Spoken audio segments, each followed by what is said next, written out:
ഇടതിന്റെയും വലതിന്റെയും ചർച്ച ഡീൽ വിഷയം. ഇവിടെയെല്ലാം സൗജന്യ പ്രചരണം ലഭിക്കുന്നത് ബി.ജെ.പിക്ക്.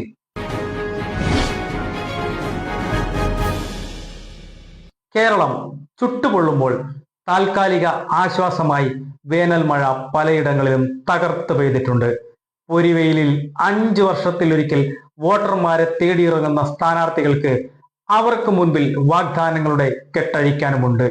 അത് കേൾക്കുമ്പോൾ കുളിരുകോരുന്ന വോട്ടർമാർ തനിക്ക് വോട്ട് ചെയ്യുമെന്ന് കരുതുന്ന സ്ഥാനാർത്ഥിയും കാണേണ്ട കാഴ്ചകൾ തന്നെയാണ്.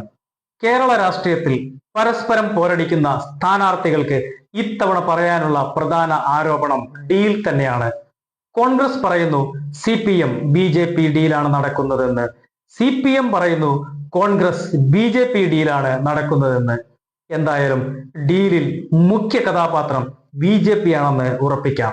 BJPയുടെ പേരും പറഞ്ഞ് പരസ്പരം പോരടിക്കുന്ന മുന്നണികൾക്ക് മനസ്സിലാക്കാൻ സാധിക്കാത്തതാണോ, അതോ മനസ്സിലായിട്ടും ജനങ്ങൾക്ക് മുമ്പിൽ പൊട്ടം കളിക്കുന്നതാണോ? എന്തിനും ഏതിനും BJPയെ കൂട്ടുപിടിച്ച് ഡീൽ ആരോപിച്ചു കൊണ്ടിരുന്നാൽ അതിലൂടെ കേരളത്തിലെ പ്രബല കക്ഷിയായി BJP മാറുന്നു എന്ന വസ്തുത ഇവർക്ക് മനസ്സിലാകാത്തത് എന്തേ? പണ്ടൊക്കെ ഒളിച്ചും പാത്തും മാത്രം കൊടികെട്ടിയും രഹസ്യമായി മാത്രം രാഷ്ട്രീയ പ്രവർത്തനം നടത്താനുള്ള സ്വാതന്ത്ര്യവും മാത്രമേ ഇരു കക്ഷികളും BJPക്ക് നൽകിയിട്ടുണ്ടായിരുന്നുള്ളൂ. എന്നാൽ അതൊക്കെ വെറും പഴങ്കഥകൾ മാത്രം.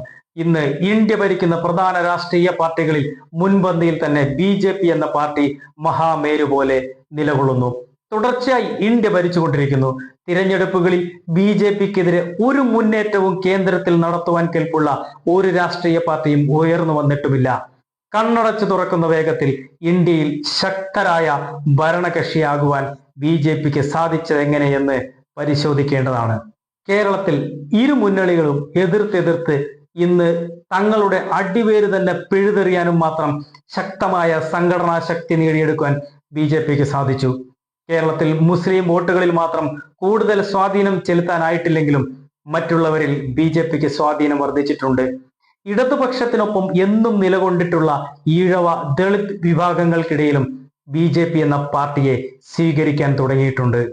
നായർ ബ്രാഹ്മണർ സമുദായങ്ങളിൽ വളർച്ച കുറച്ച് കൂടുതലാണെന്ന് കാണാവുന്നതാണ്.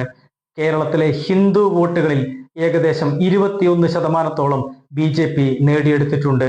നായർ വോട്ടുകളിൽ 27%, ഈഴവ വിഭാഗത്തിൽ നിന്ന് 23%, ST വിഭാഗത്തിൽ നിന്ന് 22%, ദളിത് വിഭാഗത്തിൽ നിന്ന് 7% ഇതുവരെ നേടിക്കഴിഞ്ഞു. ഇതിൽ ഈഴവ വിഭാഗത്തിന്റെ വോട്ടുകൾ നഷ്ടമായാൽ ഇടതുപക്ഷത്തെയും മറ്റ് വിഭാഗക്കാരുടെ വോട്ടുകൾ നഷ്ടമാകുമ്പോൾ അത് കോൺഗ്രസിനും തിരിച്ചടിയാകുന്നു. ഫലത്തിൽ അന്തരീക്ഷത്തിൽ നിന്നുമല്ല BJPയിലേക്ക് അംഗങ്ങൾ പുതിയതായി എത്തുന്നത്, ഇടതുപക്ഷത്തു നിന്നും കോൺഗ്രസിൽ നിന്നും മാത്രമാണ്. തങ്ങളുടെ അണികളിൽ നിന്നും ആരും തന്നെ BJPയിലേക്ക് പോകില്ല എന്ന് അവകാശപ്പെടുമ്പോഴും എപ്പോൾ വേണമെങ്കിലും BJPയുടെ വലയിലേക്ക് അങ്ങോട്ട് പോയി കയറാനാണ് പലരും ശ്രമിക്കുന്നതെന്നും ഓർമ്മ വേണം. അതിൽ തിരുവിതാംകൂർ മേഖലകളിലെ BJPയുടെ വളർച്ചയുടെ നഷ്ടം സംഭവിക്കുന്നത് കോൺഗ്രസിനും, മലബാർ മേഖലയിലേക്ക് കടക്കുമ്പോൾ ഇടതുപക്ഷത്തിനും നഷ്ടം സംഭവിക്കുന്നുണ്ടെന്നത് മറച്ചുവെക്കാനാവില്ല. എന്നിട്ടും നായക സ്ഥാനത്ത് BJPയെ നിർത്തിക്കൊണ്ടാണ് ഇരുപക്ഷങ്ങളും വാക്പോര് നടത്തുന്നത് എന്നതാണ് ചിന്താശക്തി കുറഞ്ഞു പോകുന്നതിന്റെ തെളിവായി മനസ്സിലാക്കാൻ സാധിക്കുന്നത്.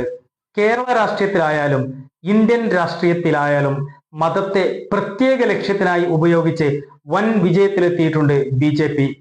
ഇനി അതിനെ തകർക്കണമെങ്കിൽ കുറച്ച് കഷ്ടപ്പെടേണ്ടി വരും.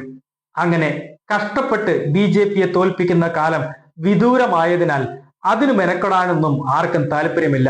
അതിലും ഭേദം BJPയിൽ പോയി ചേർന്ന് അവർ തരുന്ന സൗകര്യങ്ങളും സൗജന്യങ്ങളും വാങ്ങി ജീവിതം സുഖിച്ചു തീർക്കുന്നതല്ലേ നല്ലതെന്നാണ് ഇന്ന് മിക്കവരുടെയും രാഷ്ട്രീയ ചിന്താഗതി.